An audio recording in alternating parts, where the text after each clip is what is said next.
Chennai Pooja centre வழங்கும் சக்தியின் ஆட்சி.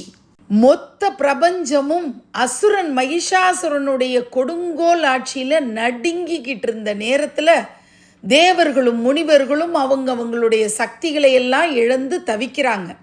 அப்போ பிரம்மா, விஷ்ணு, சிவன் மற்றும் தேவர்கள் அத்தனை பேருடைய சக்திகளும் ஒன்று திரண்டு ஒரு பேரொளி பிழம்பாய் உருவெடுக்குது. அந்த திவ்ய ஒளியிலிருந்து தோன்றியவள் தான் ஸ்ரீ மகிஷாசுர மர்தினி. 18 கரங்களில் ஆயுதங்கள் தாங்கி சிம்ம வாகனத்தில் ஏறி போர்க்களத்துக்கு வர்றா ஜெகதாம்பிகை.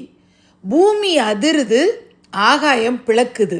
அசுர சேனைகள் அன்னை பராசக்தியோட சீற்றத்துக்கு முன்னாடி தவிடு பொடி ஆயிடுது.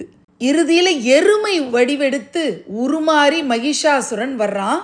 தன்னுடைய கூர்மையான திருசூலத்தினால் அவனுடைய மார்பை குத்தி தன் திருவடியால் மிதித்து வதம் செய்கிறாள் தேவி.